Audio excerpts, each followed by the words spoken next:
fantastic. Okay. Do you live? I'm hoping we don't have issues, buddy.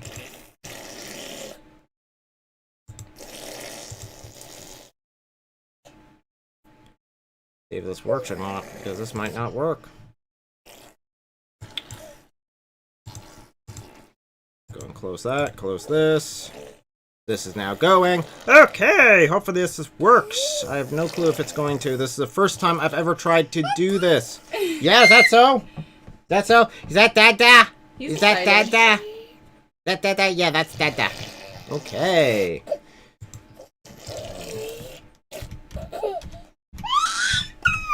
I am your brother in Christ, and we are back with a little bit of a surprise for you guys. Hopefully, if everything works well. I did test this earlier today, which led to some pre-streaming. I am trying to talk! I will let you talk in a little bit, buddy! Okay.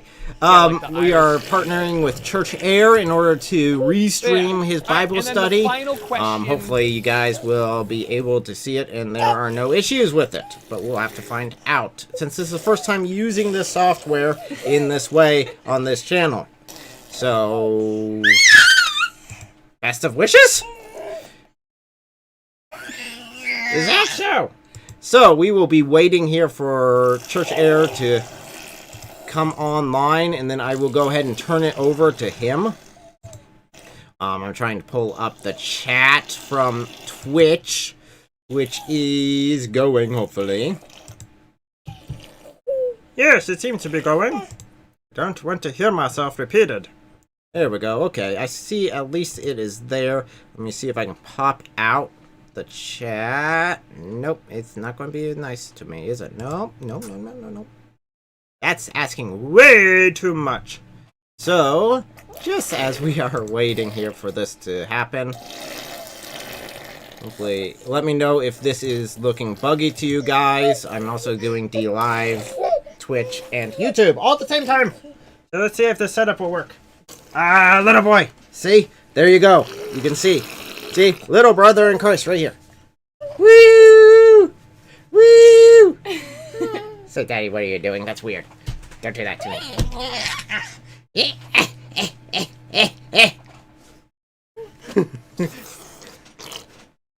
Hey, we're waiting for the Bible study. Where's the Bible study? Huh? You looking at yourself? Oh, is that so? So, as we're waiting, we found Air Church through David Wood. And since I've watched some of his videos, I really enjoy his videos. So, you have to go back to mommy. Yeah. So, and I think you guys would really enjoy him. I want everyone to spotlight what work he's doing. He should be starting in a couple of minutes. He may have started a little early without a script. Might be in trouble. It's okay, we've got a cute baby! He keeps everybody Just entertained. Entertainment! Love you, buddy. He's a good boy. For the most part. He can be a pain in the butt sometimes. But as we are waiting here so patiently for him to start... I don't know if these work real well. If this works well for you guys, let me know, and I will continue to do these. So... hopefully it doesn't stand us up. That would be really embarrassing.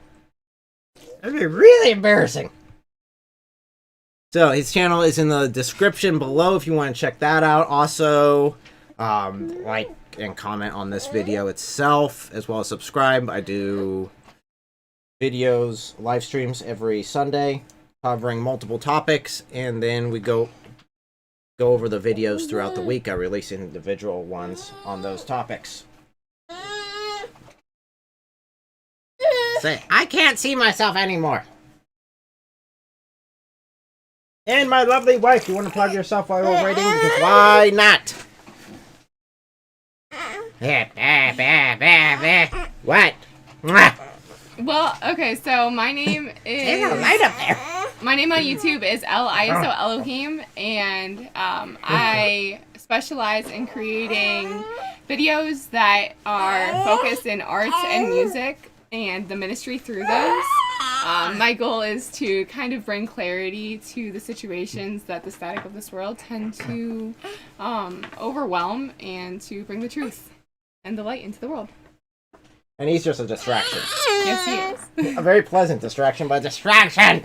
You are a distraction! I do much better on my introduction video, where I don't have a cute baby distracting me. He is quite cute. Yes, you are.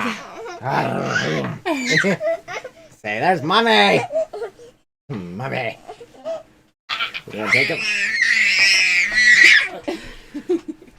So, I contacted Air Church over a couple of Discords that we are on with him.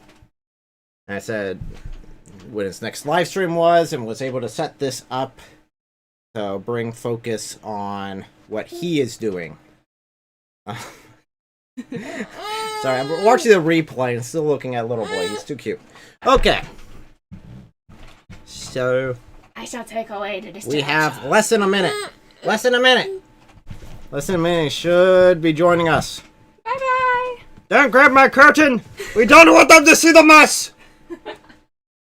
They will definitely unsubscribe at that point. Unfollow and run away. And they will report this channel for indecent exposure of trash.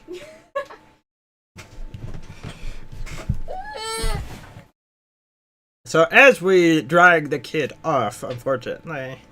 And wait here for him to join us. Let me get my ear in so I can hear him when he comes on, and I can switch it over to his authority and let him share what God has put on his heart. And bye-bye, little boy! Go have fun at Grandma's. You. Say bye-bye. Bye-bye. Go have fun at Grandma's. You go distract her. So, if you are new to this, and this is the first time you guys have seen this video or seen what we've done, please leave in the comments below, and go over to Church Air. All of his social media is linked in the description below. So if you go down there, you'll be able to find him and let him know that we passed him along to you. Well, I passed you along to him. So, and that's the end of what I got. I think I should do a song and dance. Air Church, don't leave me hanging, man! Don't leave me hanging! It's gonna be horrible. It's gonna be an Hour of me doing this. Oh wait, my clock's 5 minutes fast. Oh no! I have 5 more minutes to entertain you! Okay, well, might as well talk about the topics that I've got for this week while we are waiting for him to Join us! Why not? Working on evidence, historical evidence of Christianity, working on, top of that, that's mainly the main focus for this week, it's that one.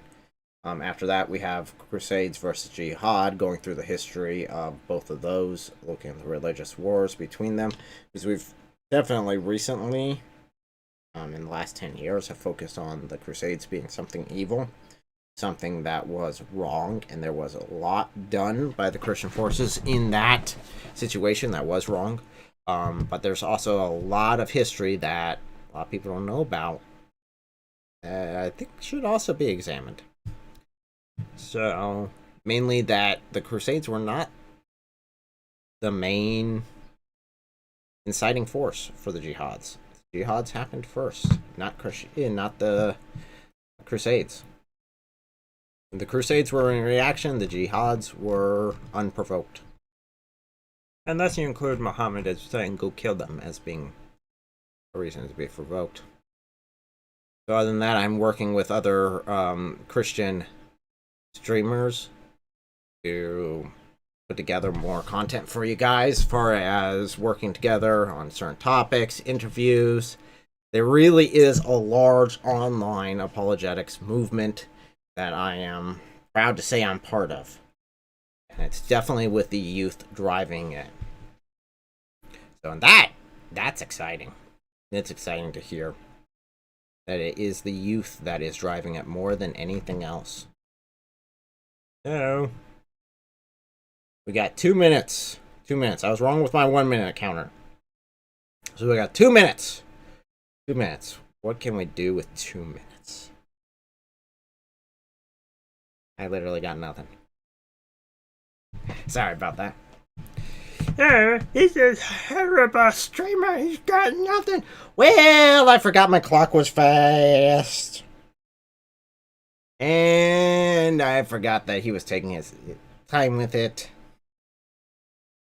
And then when I looked down and thought, oh no, I got like 2 minutes before I need to start. And then I realized, oh crap, no, I don't. I could have waited. Oh no. I gotta get really nervous and I gotta go. And all these fantastic adventures. It's been a while, at least those of you that is on Twitch, it's been a while since I've been on Twitch. I used to do gaming a long time ago, but now I'm back doing, I think that's categories, just chatting. That's all I get nowadays is just chatting. I have been demoted to just chatting. Well, we'll find out soon enough. So, there we go. All right, I guess we're live. There he is. Welcome to Air Church. I'm your host, Jack, and we're going to be going through the Gospel of John in the coming weeks. Hey. I'm just so glad that you were able to join us today. We're going to begin very shortly, but what is Air Church? You may be wondering. Well, this is a channel where I try to make the Bible accessible to people, especially at this time where, when we are stuck at home, maybe there are things, we have stopped, our life has stopped in our tracks, and maybe we have time to think about some more serious things in our life. We have to ask some more serious questions. And maybe if you're wondering if there's a God and who are we, where did we come from, where are we heading?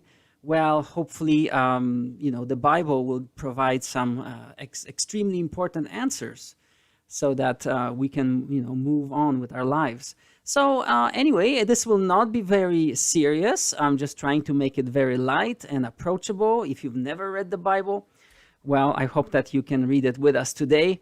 If you don't have a Bible with you, that's okay, because I will show you the passages on the screen. So you don't have to worry about that either.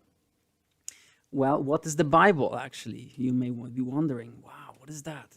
Sounds very serious. Well, and it is, but at the same time, the Bible just means the book or the books, okay? It's a collection of books.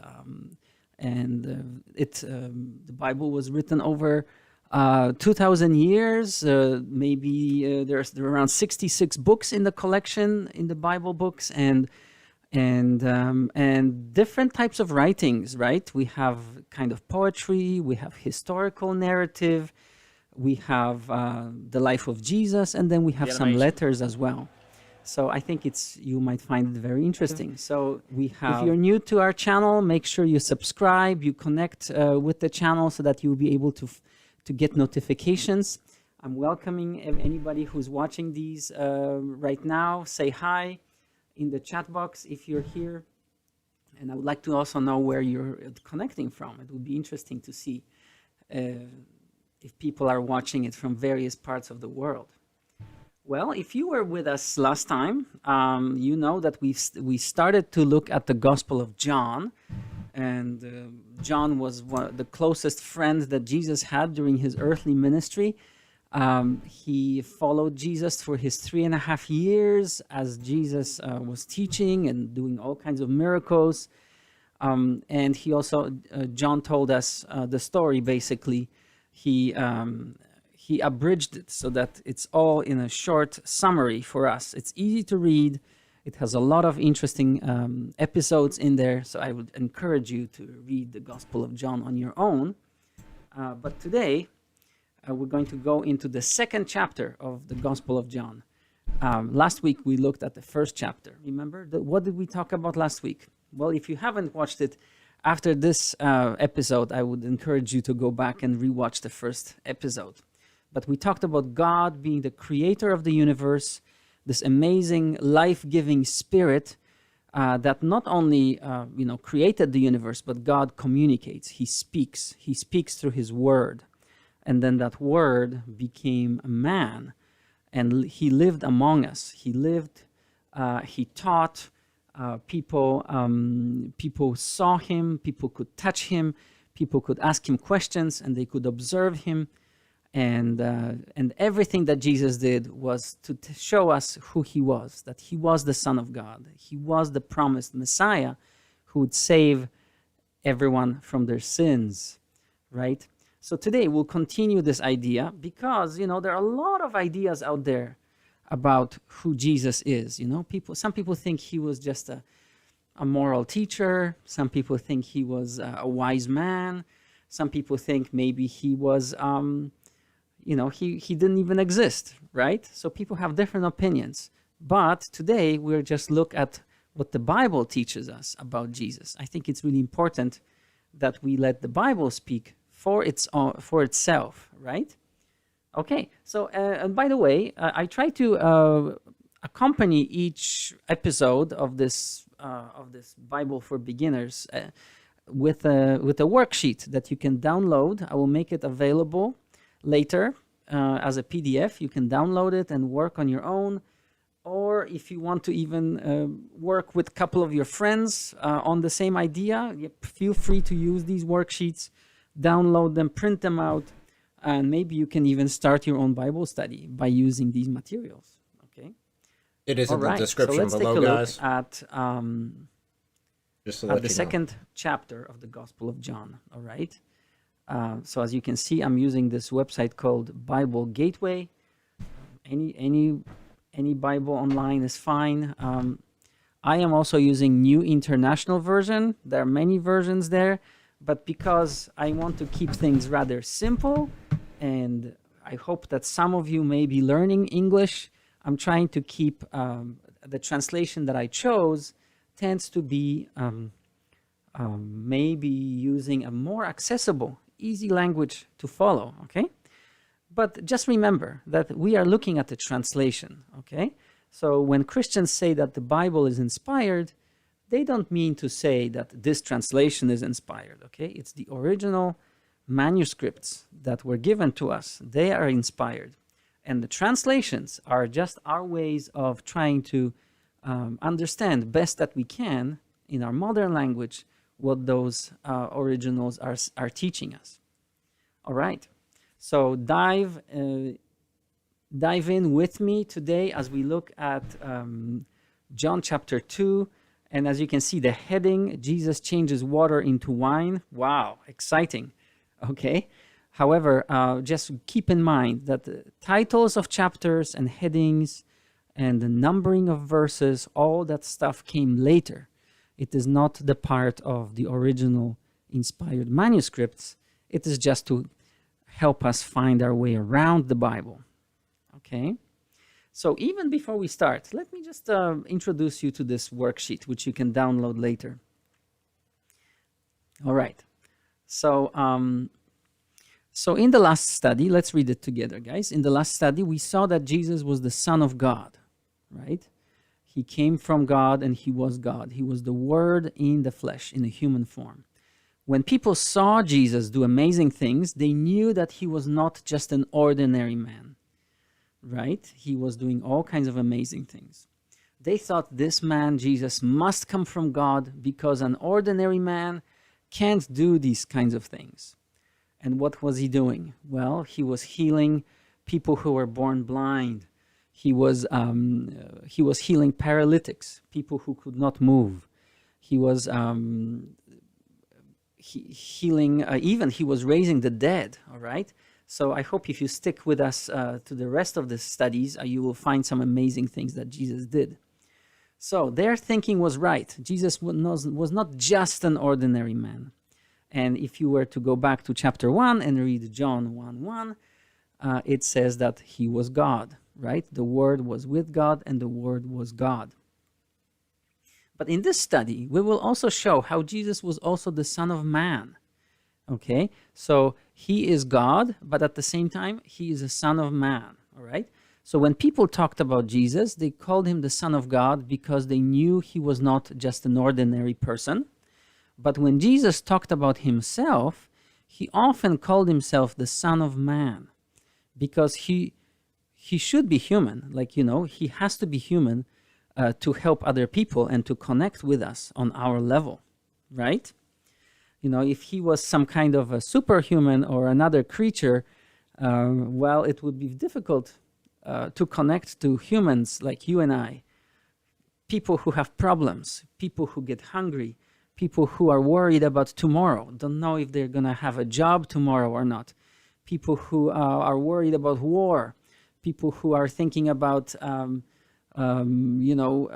I have a house someday? Will I have a roof over my head?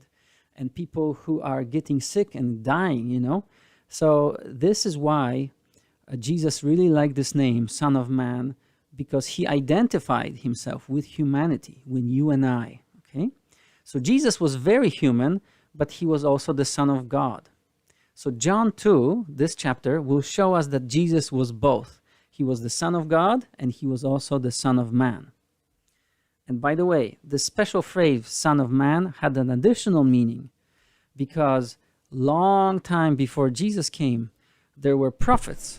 And one of the prophets, whose name was Daniel, talked about the Son of Man, whose kingdom would never end. I would love be that eternal one. kingdom. And every Jewish person would know this name. When Jesus used the name Son of Man, everybody knew, oh, he is talking about the prophet Daniel and the prophecy that he was giving us about the man who would come and he would rule forever. And how can a man rule forever? Well, only a God man can rule forever, right? Because he doesn't die. He's God.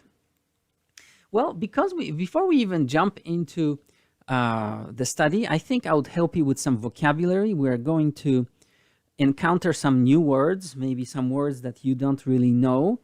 So we will come to a town called Cana, and it was just a town in the north part of Israel, where near the place where Jesus grew up.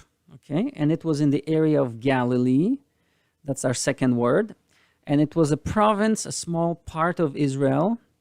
And the thing about that province was that people didn't think very highly of Galilee. You know, it wasn't a place where a lot of educated and very influential people lived. It was mostly farming community, and many people looked down on Galilee. They said, oh, can anything good come from that place? People were surprised.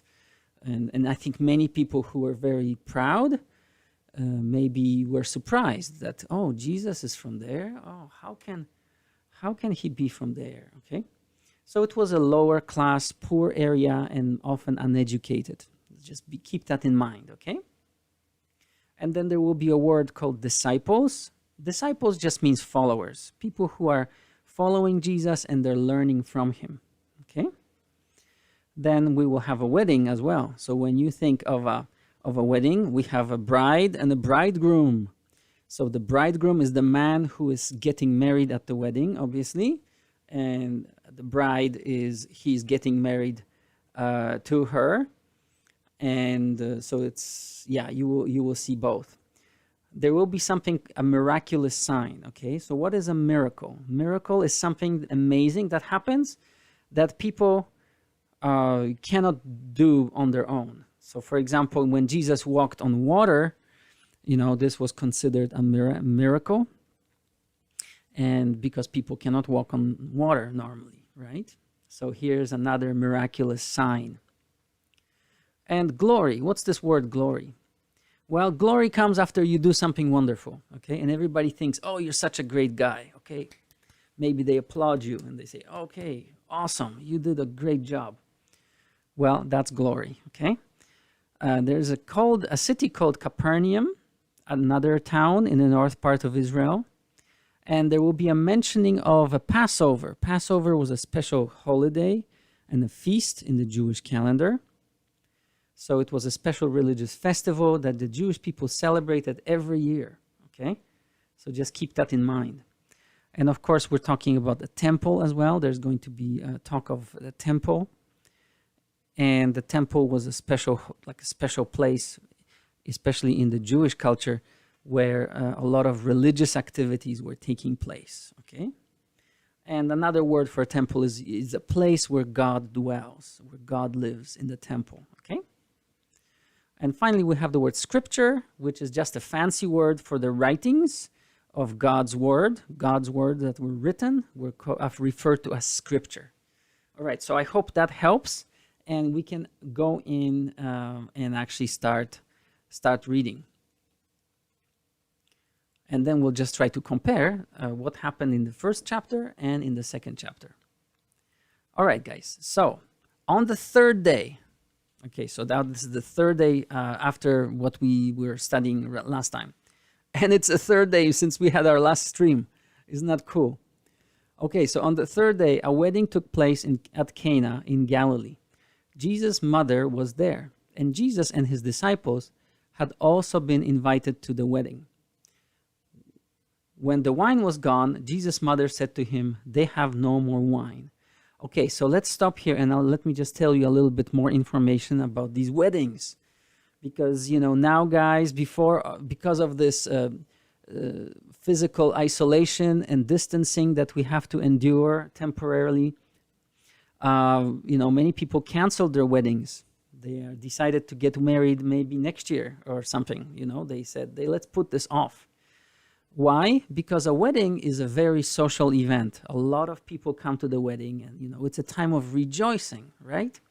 So also in that particular culture, weddings were huge. They would last for weeks and a lot of people would come, not just family, but relatives and people from the same village, maybe even people from other towns because, they wanted to celebrate that together. So it was a big event. A lot of people were there, and also Jesus and his disciples were invited as well. And then what happened? When the wine was gone, Jesus' mother said to him, "They have no more wine." And then Jesus answered, "Woman, why do you involve me?" Jesus replied, "My hour has not yet come." His mother said to the servants, "Do whatever he tells you." Nearby stood 6 stone water jars, the kind used by the Jews for ceremonial washing, each holding from 20 to 30 gallons. Wow, so just imagine these stone cisterns, the containers for water. Jesus said to the servants, "Fill the jars with water." So they filled them to the brim. Then he told them, "Now draw some out and take it to the master of the banquet." They did so. And the master of the banquet tasted the water that had been turned into wine. He did not realize where it had come from, though the servants who had drawn the water knew. Then he called the bridegroom aside and said, "Hey, everybody brings out the choice wine first and then the cheaper wine after the guests have had too much to drink. But you have saved the best till now." So what Jesus did here in Cana of Galilee was the first of the signs which he revealed, through which he revealed his glory, and his disciples believed in him. Okay, after this he went down to Capernaum with his mother and brothers and his disciples, and there they stayed for a few days. All right, so let's see again. Let's kind of analyze what happened here, right? So first of all, maybe it's the second or third day of the wedding and everybody's having a great time. And in verse chapter 3, what do we find? In verse 3, we see the wine was gone. And Jesus' mother said to him, "Oh, they have no more wine." And then some people criticize Jesus for using this word. Some people say, "Oh, Jesus was so harsh. He's calling his own mother woman. Hey, woman." Okay? But those people don't realize that this term at the time in that particular culture was a very honorable way of addressing a woman.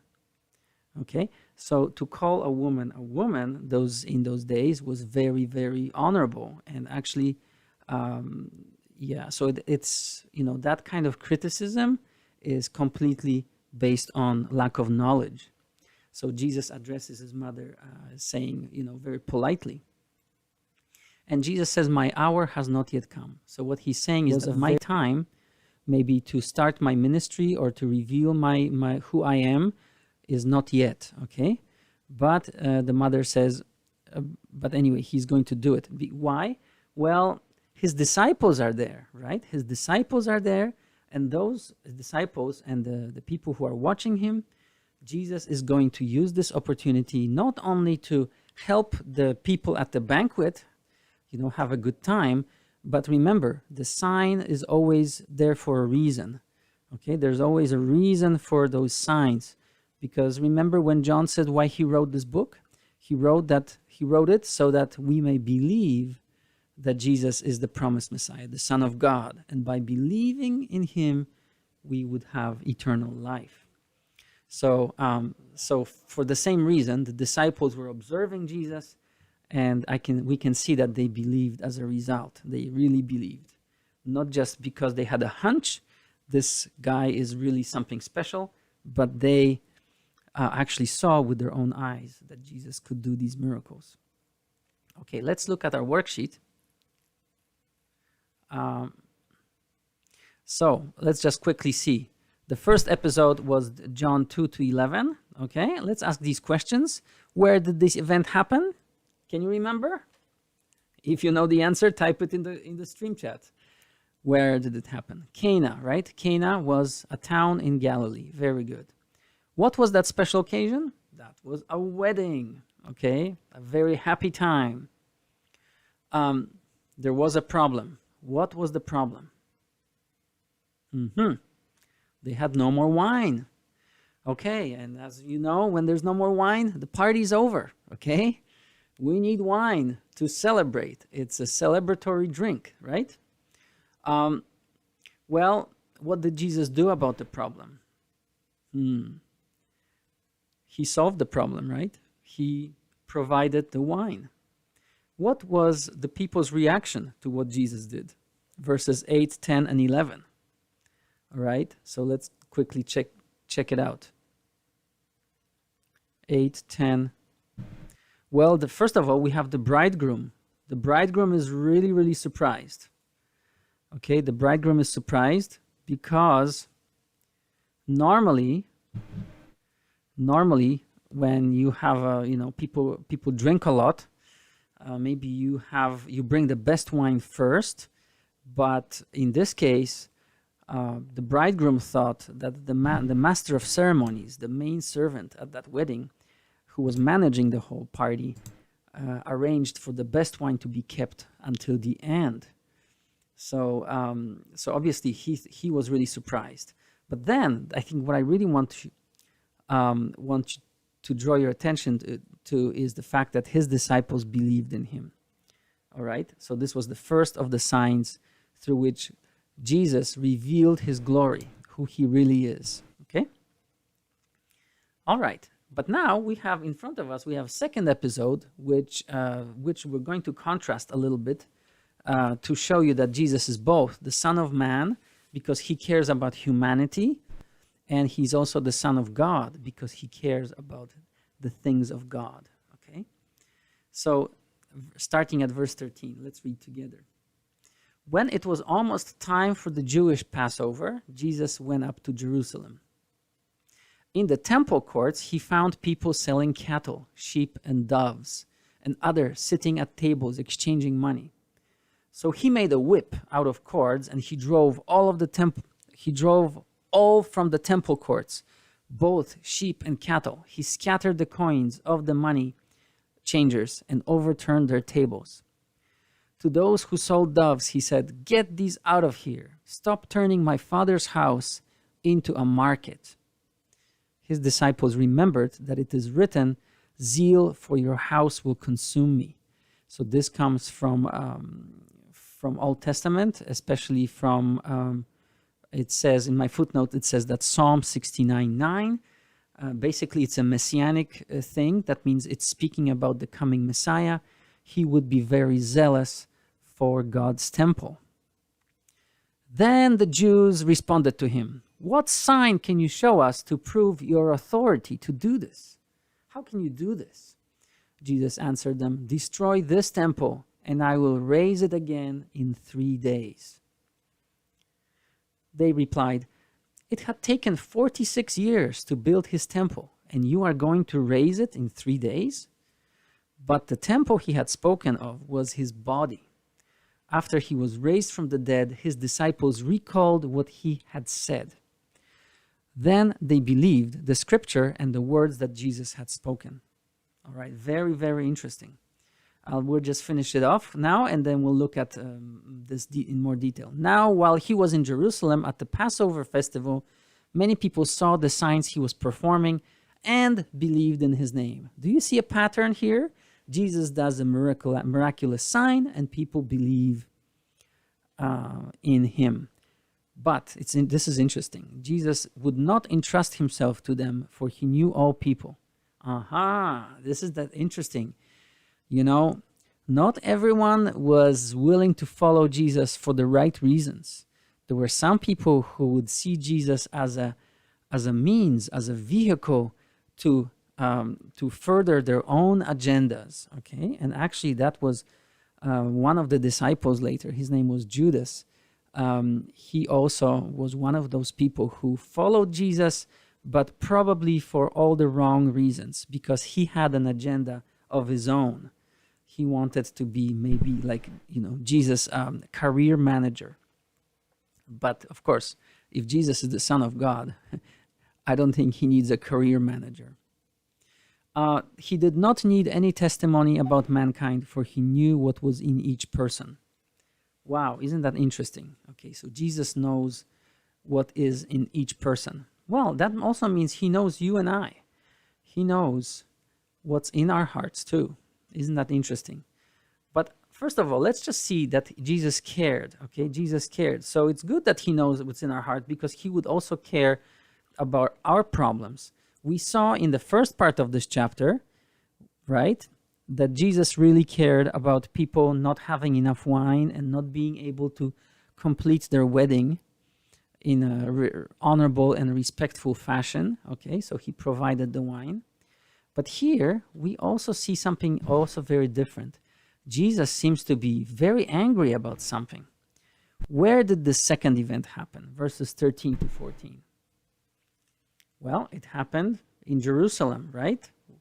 Where there was a temple. So let's quickly switch screens. Yes, city name is Jerusalem, okay? So that was the capital of Israel, okay? And that's where the temple was. All right, what's the next question? What was the special occasion? Remember the name of that festival? Begins with letter P. Passover, okay, Passover. Passover was a special holiday when the Jewish people were celebrating their freedom. It's a long story. I hope to tell you another time, but basically every year there would be lambs sacrificed, and the blood of the lambs was used in the original Passover to save the families from their firstborn being killed. Okay, so the angel of death would pass over the house, and this ensured the freedom of the Hebrew people. So this was the occasion of this particular event. What was the problem? Oh, let's take a look at this problem, guys. Verses 14. In the temple courts, Jesus found people selling cattle, sheep, and doves. Oh, and others sitting at tables exchanging money. Wow. So you might think yourself, well, what is Jesus against capitalism? Is Jesus, he doesn't like trading? Is Jesus against people getting rich? I don't think that is particularly the case. Let me explain to you what this is all about, okay?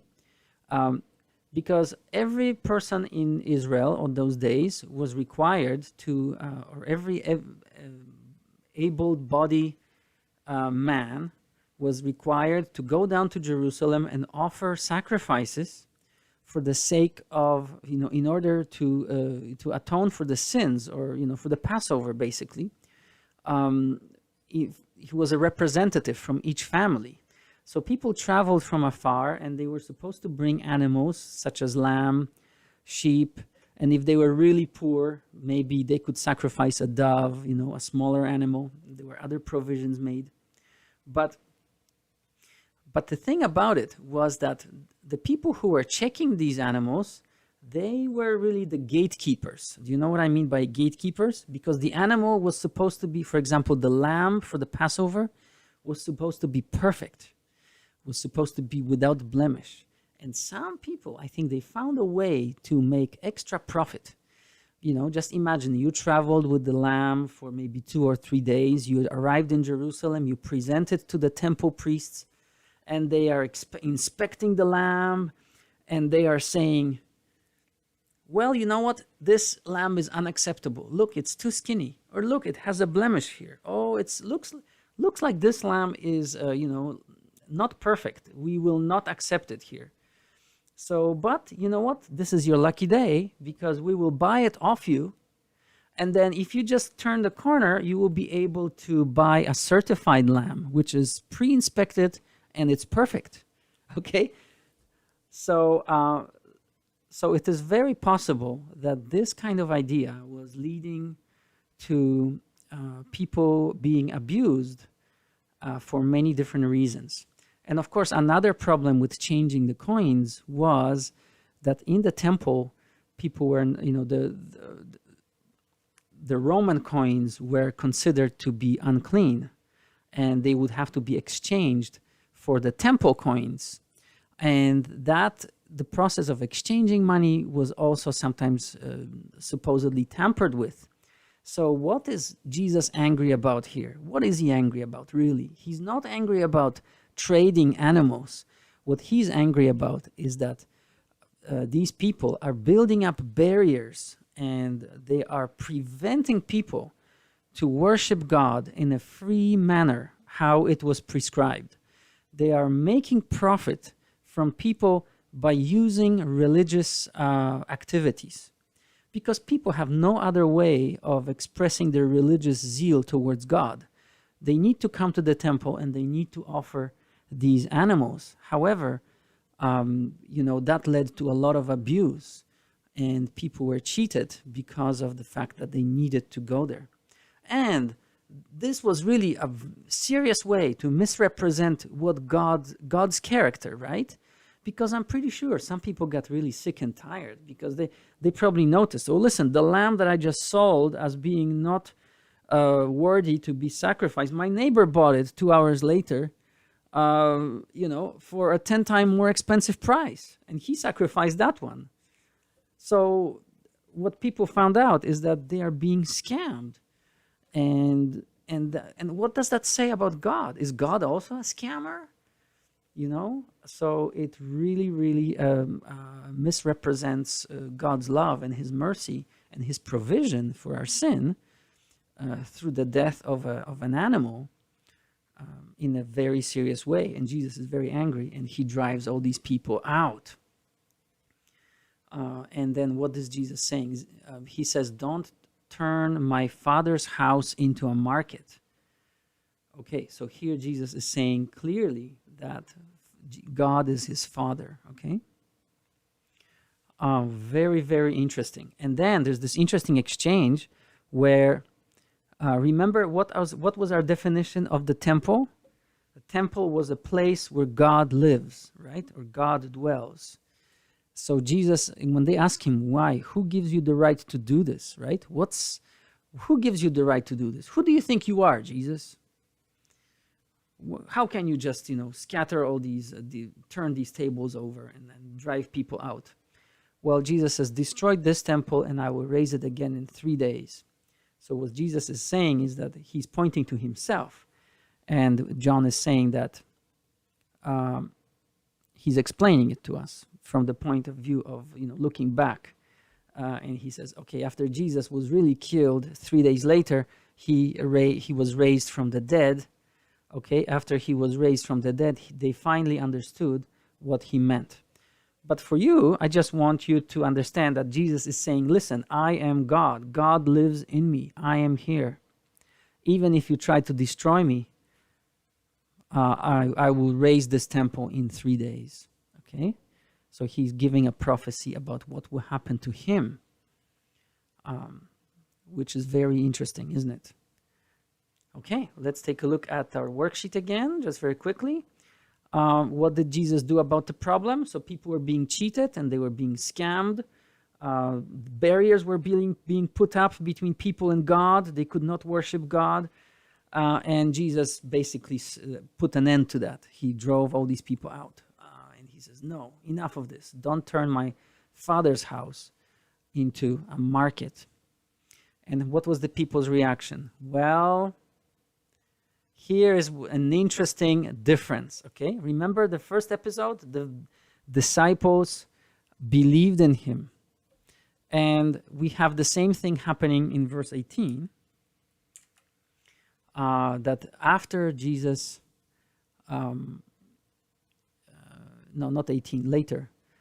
After Jesus was risen again from the dead, the disciples believed. They understood what he meant. But not everyone believes, okay?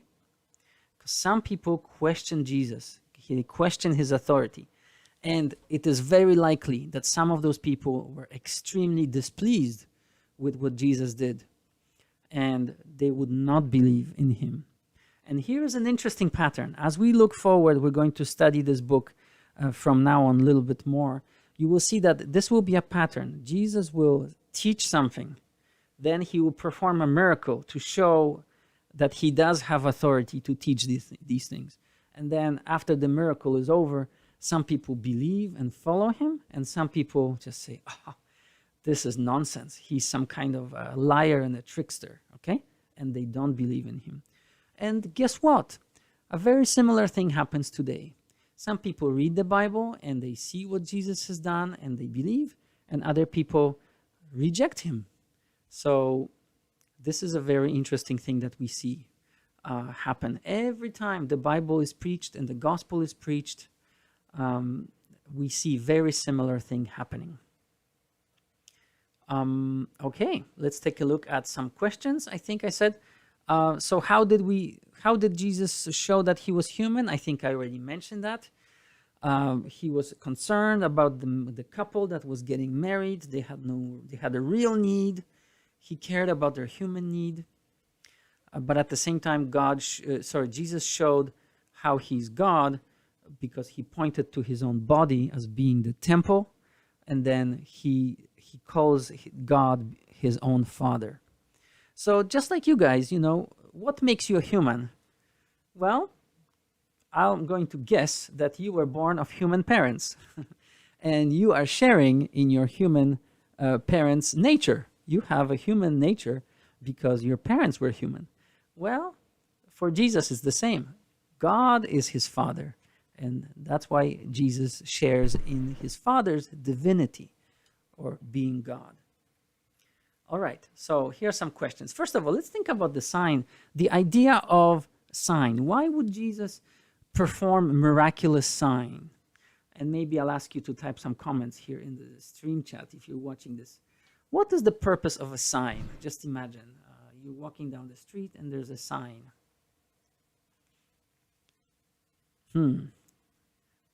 Or a signature. Okay? So the sign is pointing to something, right? Pointing to some fact. If you see a washroom sign, well, the sign is not a washroom, but it points you to the washroom, okay? So in the same way, when we look at Jesus' miracles, we can focus and say, wow, that's amazing. Look at that. This man was blind, but now he can see. But the purpose of the sign is to show, hey, listen, yes, I performed a special miraculous sign, but what I mean by it is that look at me and see who I am. Do you believe me now? Do you believe who I am? Not just because I say so, but because I showed you a sign. All right. So that maybe answers the question number 2. Why do you think Jesus did miraculous signs? Well, I think he did it for the disciples to reassure them that they were not just following somebody, a traveling salesman who would maybe a con artist, but that they were actually wisely investing their time following Jesus, that this person is really, really special. He is the promised Messiah, okay? I think this is the main reason why Jesus wanted to reassure his disciples that, that they have chosen wisely to follow Jesus. So in the beginning, when the people saw Jesus' miraculous signs, what did they learn about Jesus? Well, I think that he was caring, right? Words like caring, compassionate comes to mind. Also powerful. I mean, how can you change water into wine? Just like that. But at the same time, we also see that Jesus was very serious about people being able to worship God without any hindrance, right? So when Jesus saw that people were being scammed at the temple, that they're being robbed, really, he got really upset about that.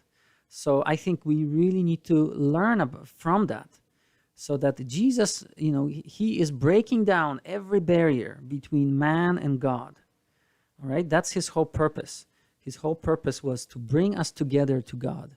And that if anyone tries to rebuild barriers, like sometimes some religions, throughout the ages, throughout the history of Christianity, religions found ways of building new barriers, new gates, and they may be some classes, they said, oh, we're going to call these people the priestly class, and we're going to give them the license to dispense God to you, okay, if you follow these rules and so on.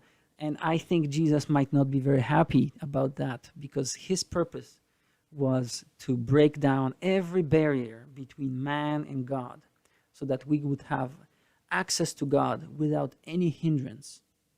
Okay? So I think that, that's something we could keep in mind. That's what I learned about Jesus from this lesson.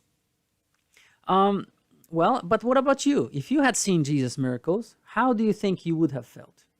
So just imagine, you're looking at this situation, you're one of the servants at the wedding, and you're serving wine, and you're worried because you're almost out, and now this woman is telling you, okay, just do whatever he tells you, and Jesus is telling you, okay, now take this wine and give it to the guests, and you're looking down into this stone jar, and you say, what? There was water here, and now there's wine. Wow. Okay, how would you react? I trust that you would say, wow, this is amazing. He is the Son of God. But maybe, yeah, thank you so much. One comment is, Shadowfeld says, I would be shocked. Yes, I would be really shocked. I would be asking, how did you do that? Okay. But, the point was to show that a normal person cannot do that. A normal person cannot do that. That's the point. It's a miracle. If anybody could do that, it wouldn't be a miraculous sign. But then again, think about it. If you are a scammer at the temple, if you are trying to rob people of their money, and this guy comes in and he flips your table over and he says, get out of here, how would you have reacted? You might think, who gives him the right to do this? All right. So isn't it interesting? Remember in our first chapter, we learned that Jesus is the light, right?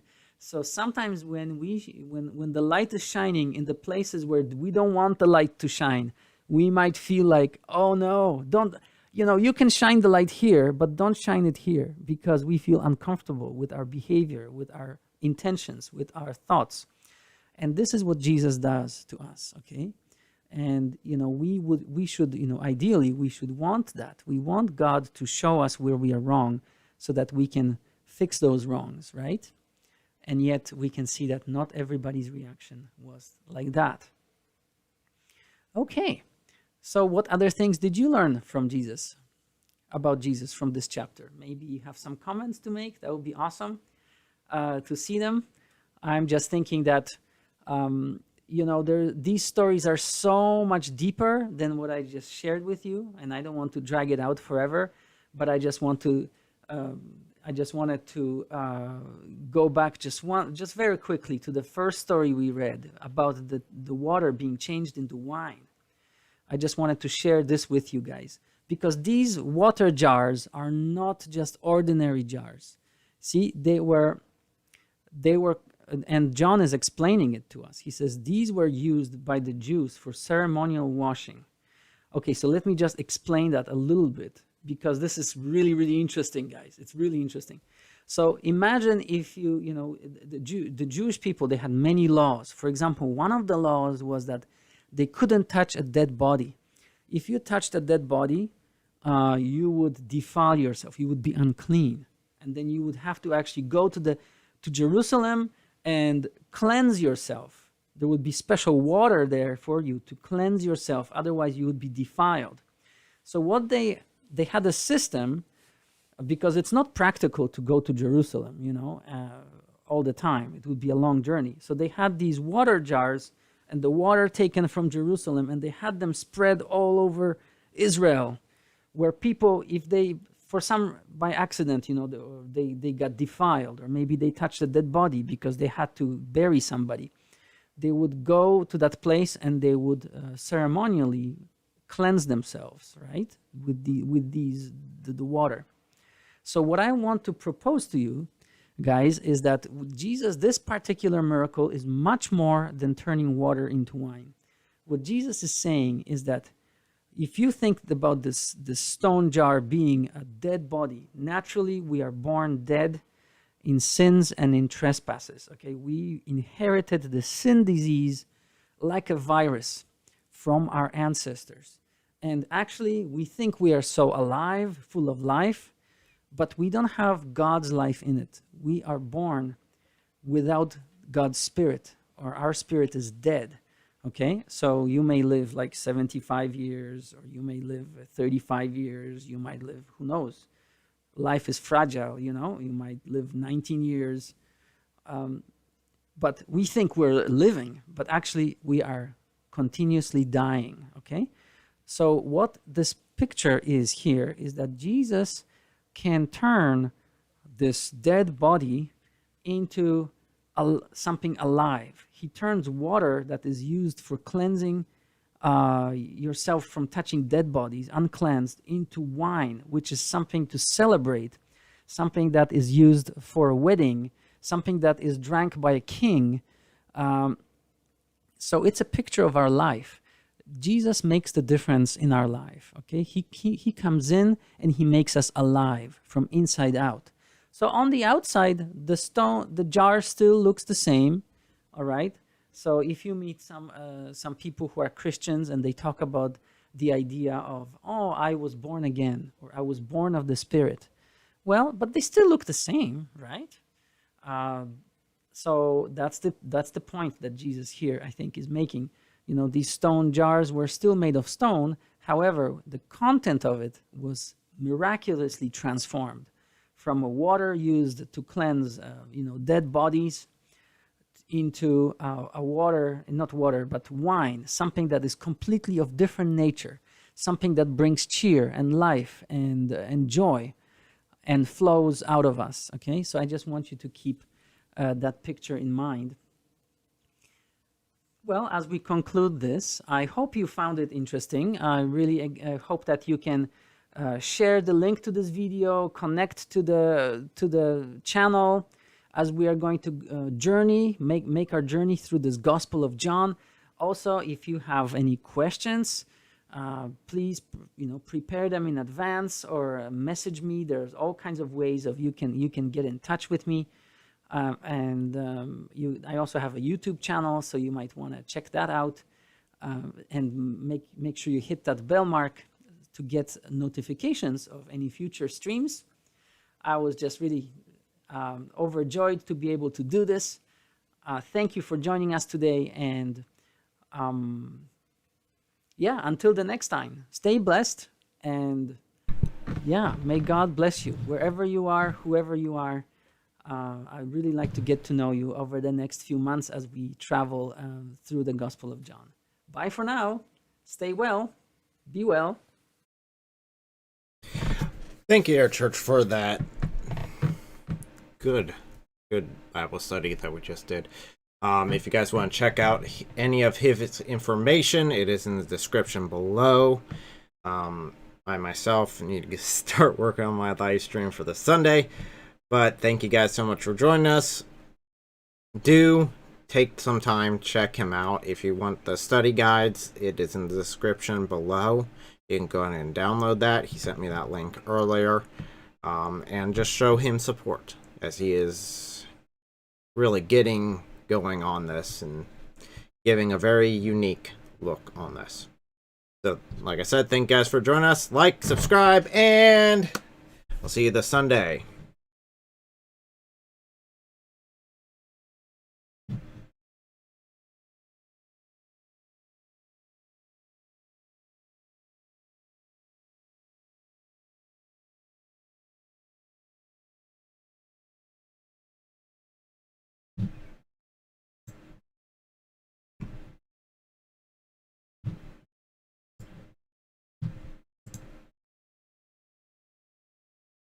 Now I'm just waiting for everything else to catch up. Oh, I did not foresee this. Each one does their own rate. It's weird. YouTube's much slower than everyone else. It's at 30 seconds behind everyone. Holy cow! He's still talking on YouTube. Both the D-Live and you guys on Twitch are all done, but wow, I did not expect that. That is interesting. Hurry up!